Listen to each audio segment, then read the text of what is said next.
जय गुरु जी, शुक्राना गुरु जी। सारी संगत को जय गुरु जी। हमारे प्यारे से गुरु जी, हमारे गुरु जी से प्यारा और कोई भी ना होगा जो हम सब का इतना ध्यान रखते हैं। है कोई ऐसा गुरु आपकी नज़र में जो आपकी हर चीज़ का ख्याल रखे? छोटी से छोटी प्रॉब्लम का, आने वाली टेंशन का बता देना है कोई? नहीं ना। है तो सिर्फ हमारे महाशिव जय महागुरु जी। जय गुरु जी। आज का शुक्राना सत्संग गुरु जी के मंत्र जाप के साथ ही गुरु जी की आज्ञा लेते हुए भी शुरू करती हूँ। ओम नमः शिवाय। शिव जी सदा सहाय। ओम नमः शिवाय। गुरु जी सदा सहाय। ओम नमः शिवाय। शिव जी सदा सहाय। ओम नमः शिवाय। गुरु जी सदा सहाय। ओम नमः शिवाय। शिव जी सदा सहाय। ओम नमः शिवाय। गुरु जी सदा सहाय। जय गुरु जी। शुक्राना गुरु जी। प्यारी सी संगत को जय गुरु जी। गुरु जी के चरणों में कोटि कोटि नमन। इससे पहले जो गुरु जी के चरणों में लाइक सब्सक्राइब समर्पित करे, उसके घर में सुख समृद्धि की कभी कमी ना करें हमारे प्यारे गुरु जी। उन्हें भरपूर दे गुरु महाराज, उनकी हर इच्छा को पूर्ण करें। संगत जी, गुरु जी हमारे बहुत अच्छे हैं, बहुत अच्छे। जितनी भी उनकी बड़ाई करो उतना ही कम। हम तो क्या बड़ाई कर सकते हैं हमारे गुरु जी की? हम में क्या औकात है हमारी? पर अपने गुरु जी को मैं बारंबार नमस्कार करती हूँ। संगत जी, जब हम किसी का अच्छा होते हुए देखते हैं तब हमारे मन में कई तरह के विचार आते हैं, और काफ़ी समय से हमारे साथ कुछ अच्छा ना हो रहा हो तो हमारे मन में विचार आते हैं कि इन सब के साथ अच्छा हो रहा है, भगवान हमारे साथ बुरा क्यों हो रहा है? जबकि हमने किसी का बुरा नहीं किया, फिर हमारे साथ बुरा क्यों हो रहा है? ये सब दोष हम परमात्मा को देते हैं कि भगवान हमारे साथ कुछ अच्छा नहीं करते। संगत जी, ये तो सच बात है कि अब भगवान किसी का बुरा कर सकते हैं? नहीं ना। तो हमारे मन में ऐसा कैसे विचार आता है? इसका ये अर्थ है उनका जो समय अच्छा चला हुआ है और साथ में उनके पुराने कर्म अच्छे होंगे जो उनके साथ अच्छा हो रहा है, और हमारे बुरे कर्म अभी समाप्त नहीं हुए, इसलिए हमारे साथ अच्छा नहीं हो रहा है। और हम गुरु जी को दोष दे रहे हैं, बुरे कर्म हम करें, दोषी परमात्मा को बनाए। ये कैसे संभव है? इसलिए हम सबको इस चीज़ की माफ़ी मांगनी होगी। जो भी संगत मतलब थोड़ा कार्य ना बनने पर कि गुरु जी हमारा नहीं करते, ये नहीं कर, ऐसा नहीं कहेंगे। उनसे हम सब आज उठकर माफ़ी चाहेंगे कि गुरु जी हमने आपके दिल को दुखाया, हमें माफ़ी दिए। संगत जी, जब आप पूजा करने जाएं तो आपके मन में ऐसा भाव होना चाहिए कि भगवान मेरे हृदय से निकल कर विराजमान पूजा में हो रहे हैं। और जब भगवान को नहलाएं तो भी ये भाव होना चाहिए कि भगवान हमारे द्वारा नहलाए जा रहे हैं। हम कि पूजा के दो स्थान हैं, एक आंतरिक और बाहरी। अगर ये रहस्य ना समझेंगे तो सुख दुख दोनों ही युक्त होते चले जाएंगे। हम तो सब कुछ सौंप कर भगवान को फ्री हो जाते हैं, परंतु हमारे कर्म भी तो ऐसे होने चाहिए कि इस लायक हैं या नहीं। संगत जी, गुरु जी, संगत जी खुश हो तो गुरु जी विचलित हो जाते हैं, तो मन हिम्मत, बस सब कुछ भी हो सब गुरुजी गुरुजी गुरुजी। जब हमारा मन किसी चीज़ से या किसी की कही हुई वर्डिंग से दुखी होता है, उसको खाना दे देना पुनीत को। अच्छा, दुखी होता है तब हमारा मन, हमें लगता है कि गुरुजी के पास बैठ जाएं या रोएं और बड़े मन से गुरुजी बुलाएं, बस गुरुजी गुरुजी कहकर ही रह जाता है और कुछ नहीं आता। संगत जी, शायद ऐसे ही कोई संगत हो जिनका मन गुरुजी के पास ना जाने का करता हो। कोई भी संगत ऐसी नहीं होगी। संगत जी, जो नई संगत जुड़ती है उनका क्वेश्चन होता है कि गुरुजी का स्वरूप किस दिशा में लगाएं, कैसे लगाएं, कहाँ रखें। तो वैसे तो गुरुजी आप कहीं भी कर दो, उन्होंने करना तो वही है जो हमारे अच्छा ही करना है। परंतु जिनका ये ध्यान रहे कि 2-3 आंटियों ने बताया गुरुजी का स्वरूप वहाँ नहीं रखना जहाँ आपका बेडरूम हो, और गुरुजी का स्वरूप भगवान से भी अलग रखे तो बहुत अच्छा है। गुरुजी का स्थान अलग होता है, भगवान का स्थान गुरु से ऊपर होता है, तो गुरु का स्थान अलग होना चाहिए। अगर आप गुरुजी का एक छोटा सा स्वरूप चाहे मंदिर में रख सकते हो, पर गुरुजी का स्थान बिल्कुल अलग होना चाहिए। गुरुजी के स्थान पर अलग जोत जलाएं, मंदिर की जोत अलग। संगत जी, एक बात बताऊं, गुरुजी का स्वरूप कभी खरीदे मत। कई आंटियां बोलती हैं कि हमने गुरुजी का स्वरूप खरीदा है, जब कहीं से उन्हें नहीं मिलता तो वो गुरुजी का स्वरूप खरीद लेते हैं। संगत जी, हम तो इंसान हैं, क्या हम गुरुजी का स्वरूप खरीद सकते हैं? इतनी हिम्मत है हमारी? क्योंकि इंसान ये नहीं कर सकता।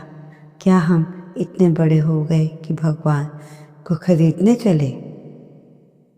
संगत जी, जैसे आप किसी सत्संग में जाते हैं, वहाँ बिना पैसे के गुरुजी की ब्लेसिंग्स मिलती हैं, वो आप अवश्य ले सकते हैं। आप वहाँ से मिले तो बहुत अच्छी बात है। कई बार हमने अपने घरों में गुरुजी के चरण रखे होते हैं, तो क्या हमें कई बार जैसे सत्संग होता है तो कई आंटियाँ गुरुजी का बड़ा स्वरूप पर चरण मांग लेती हैं। पर संगत जी, आप चलो स्वरूप तो लगाने को दे दो, पर जो गुरुजी के चरण हमारे घर में पड़ गए वो हमें नहीं देने चाहिए। गुरुजी के चरण मत दो, क्योंकि साक्षात गुरुजी आपके घर आते हैं। संगत जी, गुरुजी का कोई भी स्वरूप बेडरूम में नहीं लगाना चाहिए। गुरुजी का स्वरूप घर की एंट्री में लगेगा तो बहुत अच्छा, ताकि कोई आपके घर आए तो उनकी नज़र गुरुजी के ऊपर पड़ते ही जो नेगेटिविटी लेकर आ रहा होगा वो वहीं समाप्त हो जाएगी। जिन घरों में नॉनवेज खाया जाता है, ऐसे लोग गुरुजी का स्वरूप किचन में नहीं लगाएं। गुरुजी का स्वरूप अलग स्थान पर लगाएं, जहाँ बैठकर आप उनसे बातें करें, सत्संग करें, सुख दुख रोएं, अलग सी जगह शांति में। तो संगत जी, अगर घर छोटा है तो जहाँ पे आपके माता पिता बुजुर्ग हैं उस कमरे में लगा सकते हैं जहाँ बच्चे हैं। पर बड़े अपने रूम में मत लगाएं। सबके दिलों की बात जानने वाला सबके दिलों की बात जानने वाला वो अंतर्यामी ऐसे ही नहीं मानती उसे तीनों लोकों का स्वामी। उनकी शरण में जो समर्पित हो जाए, छोड़कर हेरा फेरी, पगले क्यों इतना घबराए, गुरुजी रक्षा करेंगे तेरी तेरी तेरी। धन की वर्षा कर देने के कुछ उपाय। हल्दी की गांठ को पर्स में रखने से धन बढ़ता है। हल्दी की 5 गांठ घर के मंदिर में रखें। पीले रंग के कपड़े में हल्दी की गांठ बांधकर घर के प्रवेश द्वार पर टांगने से सुख समृद्धि और धन की प्राप्ति होती है। हल्दी की 5 गांठ लाल कपड़े में बांधकर आप तिजोरी में भी रख सकते हैं। संगत जी, गुरुजी गुरुजी तो ऐसा करते हैं कि इम्तिहान हमसे इतने मुश्किल लेते हैं, पर उनकी परीक्षा में फेल कोई नहीं होता। संगत जी, देखो कितनी अच्छी बात है। गुरुजी महाराज जब परीक्षा लेते हैं, नींबू की तरह निचोड़ देते हैं और ये देखते हैं कि हमारी परीक्षा में काबिल हुआ है कि नहीं। उसी के अनुसार डिसीजन लिया जाता है। कोई भक्त चीटिंग करके सोचे कि मैं गुरुजी का शिष्य बन जाऊं, तो वो वही फेल है, उसे गुरुजी वहीं से हटा देंगे। कोई सोचे मिनिस्टर बन के गुरुजी का ले आता हूँ, मेरी तो लॉटरी लग जाएगी, मिनिस्टर बन गया, तो ऐसे वो भी बंदे कामयाब नहीं होंगे। गुरुजी को ऐसी संगत नहीं चाहिए जो सिर्फ अपने मतलब के लिए गुरुजी के साथ जुड़े, बाकी उन्हें और कोई मतलब ना हो। ऐसी संगत से गुरुजी का कोई भी अभिप्राय नहीं। संगत जी, हाँ, एक बात बताते हैं, जब हम मंदिर जाते हैं, चाहे गुरुद्वारे जाएं, कहीं भी जाएं, चाहे अपने गुरु के सत्संग में जाएं, अगर आपने कुछ दान करना भी है तो ऐसे चुपचाप होना चाहिए, किसी को पता न चले कि आप क्या करके आए हैं।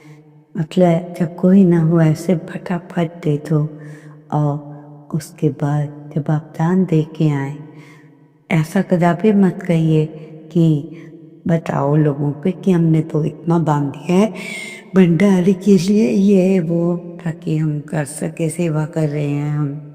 अरे ऐसी सेवा का क्या फ़ायदा। आप ढिंडोरा पीट रहे हैं, हम 3100 का दान, 10,000 का दान दे कर आए हैं। ऐसे दान का 1 भी % उनको नहीं लगने वाला। दान को हमेशा गुप्त दान हमें करना चाहिए। दान ऐसा होना चाहिए, अगर हम दाएं हाथ से दें तो बाएं को भी पता न चले हमने क्या किया है। तो संगत जी, आप अच्छे से समझ गए होंगे, दान देने के बाद कोई आंसर, कोई क्वेश्चन इस टाइप का आपका नहीं होना चाहिए। संगत जी, आशा करती हूँ कि ये बात आपको बहुत अच्छे से समझ आ गई होगी और आप आगे इसी तरह से ध्यान देंगे और गुरु जी पे विश्वास करेंगे कि जो हम सत्संग करते हैं वो सही है। जो गुरु जी के मैसेज आते हैं उन्हीं के द्वारा आपको आगे मैसेज पहुंचता है, इसलिए हमारे इन मैसेज को इग्नोर ना करते हुए सुनिए ध्यान से, हम संगत ने आपको गुरु जी के द्वारा क्या मैसेज भेजा है। तो संगत जी, इस तरह आप अपना सत्संग रोज सुने, सत्संग में जो उपाय बताए जाते हैं उनको करें। आप बड़े किस्मत वाले हो जो गुरु जी ने आपको अपने साथ जोड़ा है। और मैंने तो आज से पहले ऐसे किसी गुरु को नहीं देखा कि वो हमसे बात करते हैं, टेलीपैथी से बात करते हैं। अपने दुख सुख रोने पर उसका जवाब मिलता है, तो कहाँ पे हैं ऐसे गुरु महाराज?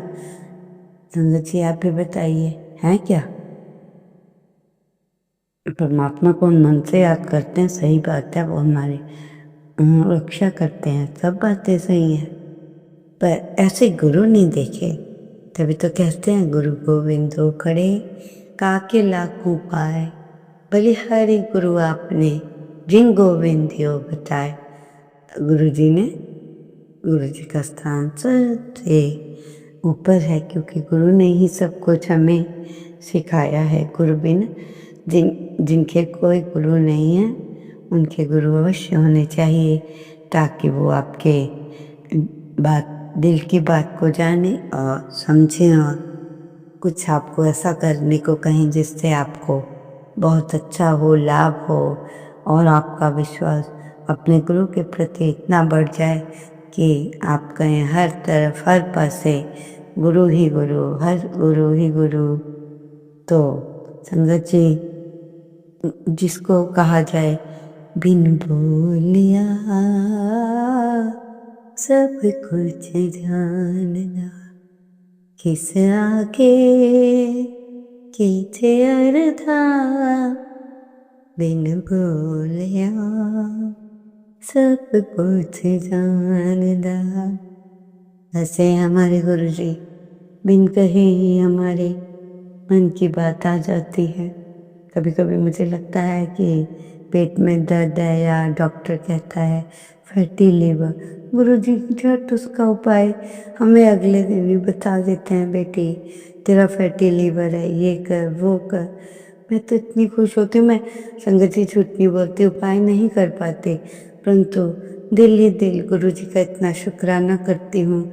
शायद इतना ध्यान हमारे माँ बाप ने भी नहीं रखा जितना गुरुपा हमारे अब गुरु महाराज बनकर करोड़ों अरबों की संगत को देख रहे हैं। हर एक व्यक्ति का उन्हें ख्याल है। गुरु महाराज ऐसे हैं, हम याद करें न करें, गुरु महाराज हमें कभी नहीं छोड़ेंगे। सारी संगत को मन ही मन गुरु जी से प्रार्थना करनी चाहिए। हम तो ऐसे इंसान हैं, भूल भी जाते हैं, जब याद आता है याद भी कर लेते हैं, पर गुरु जी हम कैसे भी हों, आप हमारा साथ नहीं छोड़ना, क्योंकि बड़ी मुश्किलों से आप हमें मिले हो, इसलिए आपके मिलने का अत्यंत शुक्राना। हम गलत भी करें तो हमारे को माफ़ कर देना, अपनी संगत समझकर हमें सही मार्ग दिखाना। संगत जी, अगर ऐसे गुरु महाराज मिल जाएं सारी दुनिया को, तो बस दुनिया का तो बेड़ा पार हो जाए, और कोई बुरा व्यक्ति को भी गुरु जी अच्छा बना सकते हैं। और ये 100% बात है कि गुरु जी कुछ भी कर सकते हैं, हमारे गुरु जी। ओम नमः शिवाय। शिवजी सदा सहाय। ओम नमः शिवाय। गुरु जी सदा सहाय। जय गुरु जी। शुक्राना गुरु जी, अनंतम अनंत शुक्राना।